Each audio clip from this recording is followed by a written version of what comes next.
अपने एक public connect से, और ये रैली वाला कनेक्ट नहीं है, ये किसी भी एक आम व्यक्ति की दुकान पर पहुंचकर उसे पैसे हाथ में पकड़ाकर वहाँ पे झालमुड़ी बनवाकर फिर ये कहकर कि हाँ मैं प्याज खाता हूँ, आप वहाँ के कल्चर से कनेक्ट कर रहे हैं, आप वहाँ के लोगों से कनेक्ट कर रहे हैं। और पश्चिम बंगाल तो झालमुड़ी के लिए जाना जाता है। आज हर्षवर्धन जी बड़ी खास बात आपने लिखी, पश्चिम बंगाल जो है ममता बनर्जी के हाथ से खिसक रहा है, क्यों लिखा आपने ये? नहीं देखिए, कई ऐसे घटनाक्रम हुए हैं लगातार, और सबसे पहले तो मैं आज चूंकि मुझे किसी ने, एक दिन हम लोग चर्चा कर रहे थे तो किसी ने संदर्भ फोन बिहार से आया, और बिहार से फोन आया, उन्होंने कहा कि भाई आप लोग चर्चा कर रहे थे और आप लोग ज्ञानेश कुमार पर चर्चा कर रहे हैं, बंगाल पर चर्चा कर रहे हैं, आप लोग केजे राव भूल गए क्या? तो हमें याद आया कि हाँ भाई केजे राव उस वक्त ऑब्जर्वर बन के गए थे, और लालू जी का जो उस वक्त का जंगल राज था, रंगदारी, फिरौती, वसूली जो बिहार में सामान्य हुआ करती थी, तो उस वक्त केजे राव ने कहा कि इस बार जिन्न नहीं निकलेगा। अब जो लालू जी कहा करते थे ना जिन्न निकलेगा, तो इस बार उनका जिन्न नहीं निकलेगा।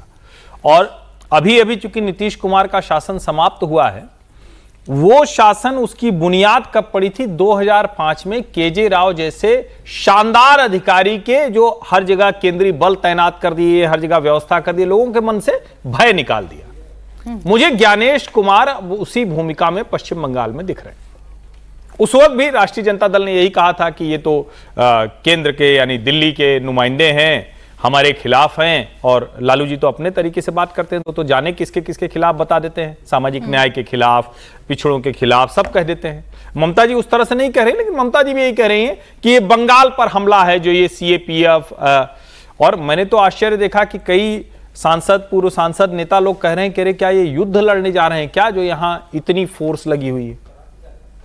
मतलब जो बंगाल में BSF, जो जितने अलग अलग CAPF की फोर्सेज हैं, उनकी जो, क्योंकि उनकी वहां मीटिंग थी। अब बंगाल को अगर देखें तो जिस तरह का हिंसक इतिहास रहा है, उसमें सबसे पहला काम क्या है? भय निकालिए, जो केजे राव ने बिहार में किया था 2005 में। मुझे लगता है 2026 में ज्ञानेश कुमार वो करने में कामयाब रहे हैं। दूसरा क्या है? जो IPAC कंपनी है उसने अपना बोरिया बिस्तर वहां से समेट लिया है। यह आमतौर पर होता नहीं कि जो कंपनी किसी के इलेक्शन मैनेजमेंट में लगी हो, वो इलेक्शन पूरा होने से पहले कर दे।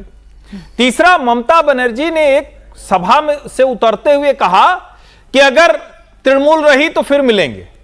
अब ये तो अपने आप में बड़ा आश्चर्यजनक और बहुत चौंकाने वाला बयान था कि ममता बनर्जी को आश्वस्ति न रह जाए कि हम रहेंगे कि नहीं रहेंगे। और चौथा, वो बार बार जिस तरह से अब कह रहे हैं कि बंगाल नहीं बचेगा, बंगाल तो अब खत्म हो जाएगा, दिल्ली कब्जा करने जा रहा है, इसका मतलब डेस्परेशन बहुत बढ़ गया है। और मुझे लगता है कि जो बार बार जो उनके साथ नैरेटिव रहता है कि मुसलमानों का मत मिल जाए और थोड़े हिंदू मत मिल जाए, तो अब शायद वो जो थोड़े हिंदू मत मिल जाए और हम सरकार बना देंगे और फिरहाद हकीम कहेंगे कि मुस्लिम मेजॉरिटी बना देंगे, वो इस बार असर करता दिख रहा है। इसीलिए मैं कह रहा हूं ममता बनर्जी की अब सत्ता से जो पकड़ है वो खिसक रही, कमजोर रही। कितना बचा पाएंगे देखना होगा। लेकिन समीर जी, ये जो झालमुड़ी कर दिया उसका क्या? ये जो तस्वीर सामने आई, देखिए मतलब मुझे लगता है कि प्रधानमंत्री, मैं प्याज खाता हूं, दिमाग नहीं खाता। दिमाग कौन खाता है? ये प्रधानमंत्री मोदी की काम करने का तरीका है, शैली, और मुझे लगता है कि इसके लिए प्रधानमंत्री मोदी को 100 में से 100 नंबर मिलना चाहिए और तारीफ होना चाहिए कि देखिए आदमी इतना प्रचार कर रहा है, तमिलनाडु में प्रचार कर रहे हैं, उसके बाद बंगाल में गए, और उसके बाद लोगों की भी कनेक्ट करने के लिए वो झालमुड़ी की शॉप पे जाते, खरीदते, कैश पेमेंट करते, खुद भी खाते, लोगों को खिलाते, और बड़े मजाक से कहते कि भाई यहाँ मैं प्याज खाता हूँ, लोगों का सर नहीं खाता। तो लोगों से इंटरेक्ट करने का प्रधानमंत्री मोदी का जो तरीका, मैंने कहा अद्भुत है। और इस बार प्रधानमंत्री मोदी का ये ऑप्टिक बता रहा है कि भाई आप झालमुड़ी खाने चले गए, इसके पहले वो सेल्फी लेने लगे लोगों की भीड़ के साथ जाके कि देखिए कितनी भीड़ आई है। इतनी भीड़ तो गुजरात में भी अगर मैं दिन में रैली करता हूँ तो नहीं आती जितनी बंगाल के अंदर आ रही है।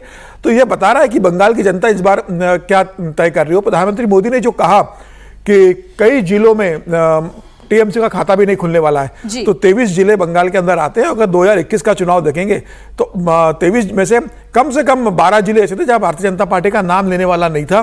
77 सीटें भारतीय जनता पार्टी ने जीती थी, 90,000 बूथ के ऊपर भारतीय जनता पार्टी के लोग नहीं थे।